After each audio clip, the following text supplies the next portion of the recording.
Om Swastiastu, salam harmoni. Perkenalkan saya Nima Derismayanti, mahasiswa S2 Pendidikan IPA Universitas Pendidikan Ganesha Singaraja. Pada kesempatan kali ini saya akan menjelaskan terkait Trihita Karana dengan membuat judul yaitu Sekolah di Persimpangan menemukan harmoni melalui Trihita Karana bagi siswa SMA dan SMK. Nah, jadi pada kesempatan kali ini saya akan menjelaskan terkait implementasi Trihita Karana pada pembelajaran dan pendidikan siswa SMA dan juga siswa SMK. Ya, coba kita bayangkan suasana pagi di sebuah SMA atau SMK. Pada umumnya, deretan motor siswa memenuhi halaman sekolah, bel berbunyi, guru menenteng buku dan modul hajar, dan murid bersiap memasuki kelas. Namun, di sudut sekolah masih terlihat tumpukan sampah plastik dari sisa jajanan, sampah yang sudah tak memiliki harga diri, terinjak dan menambah ketidakberhargaannya. Tempat pembuangan akhir meluber, sampah yang belum dipilah, serta siswa yang belum memiliki kesadaran akan sampahnya sendiri menciptakan potret kecil persoalan sosial dan lingkungan yang lebih luas. Di sekolah di satu sisi adalah ruang menimba ilmu dan membangun masa depan. Di sisi lain, sekolah juga menjadi cermin persoalan masyarakat. Di persimpangan ini muncul pertanyaan, bagaimana seharusnya pendidikan bisa mencetak generasi yang cerdas secara akademis sekaligus berkarakter, peduli, berjiwa sosial dan peka terhadap alam? Jawabannya ada pada integrasi kearifan lokal Bali yaitu Trihita Karana, yaitu 3 jalan menuju kebahagiaan melalui harmoni dengan Tuhan atau Parhyangan, sesama manusia atau pawongan, dan alam atau palemahan. Jika diterapkan di SMA atau SMK, Trihita Karana bukanlah hanya sekedar simbol budaya atau warisan leluhur, tetapi merupakan penunjuk arah atau kompas pendidikan yang memberikan arah bagi sekolah agar tidak berhenti pada transfer ilmu, tetapi juga membentuk pribadi yang utuh, berpengetahuan, berkarakter dan bertanggung jawab pada lingkungan serta masyarakat. Kesadaran akan pentingnya mensyukuri ciptaan Tuhan melalui menjaga harmoni dengan sesama dan lingkungan menjadi urgensi yang sangat penting dan tidak bisa diabaikan. Siswa SMA SMK yang berusia 15-16 tahun berada di dalam fase kognitif yang mampu berpikir abstrak, analitis, dan reflektif. Mereka mulai mempertanyakan nilai, etika, dan juga tujuan hidup, sehingga pendidikan yang sekedar menggunakan hafalan dan ujian tidak cukup dan sudah tidak relevan di zaman saat ini. Trihita Karana memberikan kerangka yang relevan untuk fase perkembangan ini.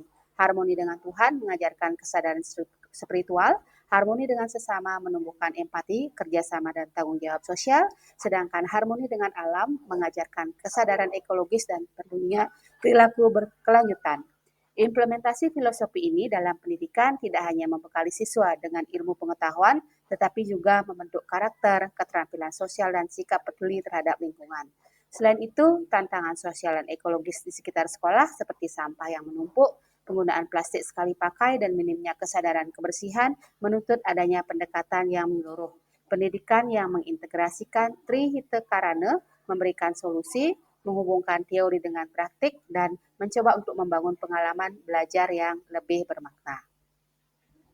Trihita Karana mengajarkan bahwa kebahagiaan lahir dari keseimbangan spiritual, sosial, dan ekologis. Dalam konteks pendidikan SMA SMK, filosofi ini membantu sekolah agar menjadi laboratorium kehidupan, bukan sekedar tempat transfer ilmu.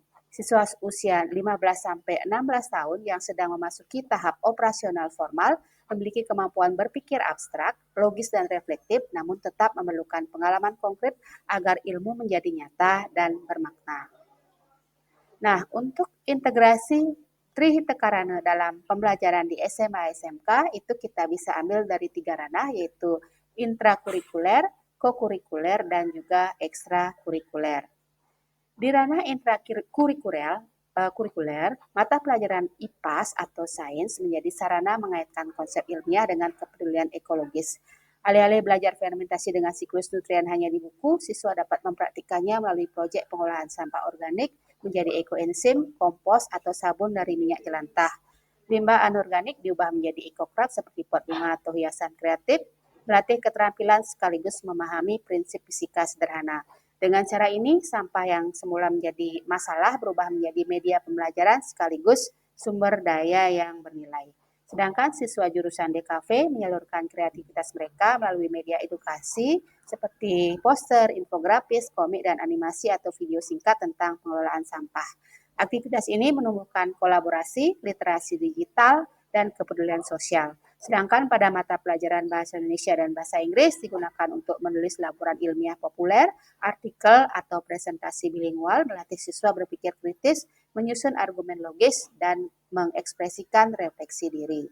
Sedangkan pada kegiatan kokurikuler, untuk Trihita Karana memberikan ruang praktik nyata, adanya pemilahan sampah organik dan anorganik, kampanye sekolah tanpa plastik, mengajarkan bahwa setiap tindakan kecil dapat berdampak besar. Bank sampah sekolah menukar sampah dengan poin atau alat tulis, melatih literasi ekonomi sekaligus tanggung jawab ekologis. Ekstrakurikuler seperti pramuka, pecinta alam, kewirausahaan, clean and green, palang remaja, itu memperluas pengalaman dan menanamkan kreativitas, kolaborasi, dan kepedulian sosial dan kemampuan berwirausaha berbasis lingkungan. Di SMK Negeri 1 Sawan, penerapan Trihita Karana merupakan dilakukan secara holistik termasuk melalui tata ruang sekolah. Ya, jadi untuk nilai parhyangan diwujudkan dengan tempat sembahyang yang terdiri dari Pringgih Padmasana, Pringgih Tugu Karang, Pringgih Dewa Ayu, Patung Ganesha, dan beberapa pringgih lain, serta ruang khusus bagi penganut agama lain untuk melaksanakan ibadah. Serta juga dilakukan peringatan hari besar keagamaan seperti Saraswati, dilakukan melalui lomba-lomba dan kegiatan edukatif. Nah, semua kegiatan tersebut juga terkait dengan pawongan, yaitu sekolah menyediakan ruang diskusi dan bersosialisasi oleh warga sekolah, baik formal maupun non-formal, seperti ada pasar Singapura, balai bengong atau pendopo, dan area tebu modern yang dilengkapi dengan meja, tempat duduk, dan stop kontak. Fasilitas ini memungkinkan siswa belajar, berdiskusi, dan bersantai sambil tetap produktif untuk belajar banyak hal, baik teoritis maupun secara praktis. Budaya sekolah yang diwujudkan dengan budaya kerja sinyal itu senyum, salam sapa, dan pelayanan optimal, serta keterlibatan siswa dalam kegiatan sosial seperti donor darah, bakti sosial, bedah rumah, sayung, ngayah, embambung, dan aktivitas kemanusiaan lainnya.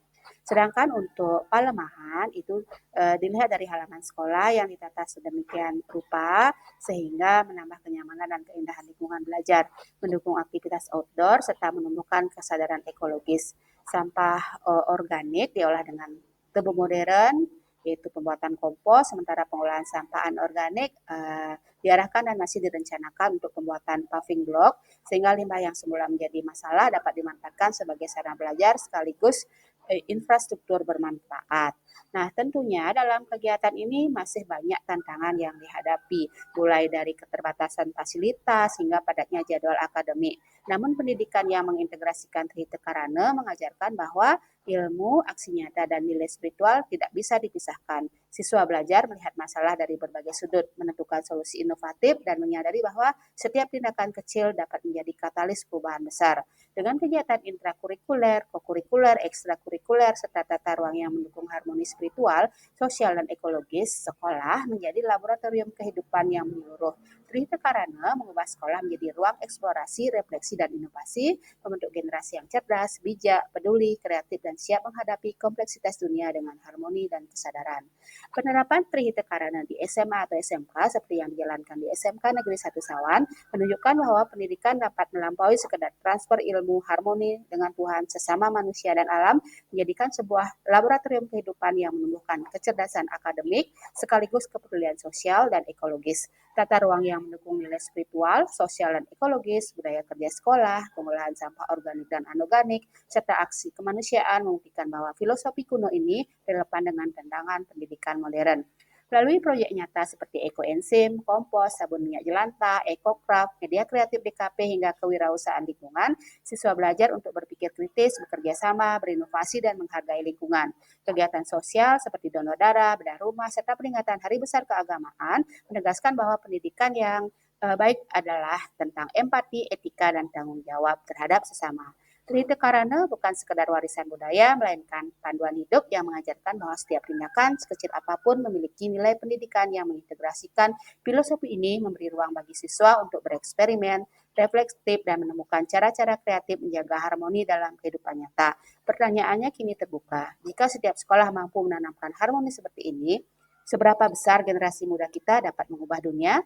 Dari persoalan sosial, budaya, hingga lingkungan menjadi lebih bijak, berkarakter, dan penuh dengan kesadaran.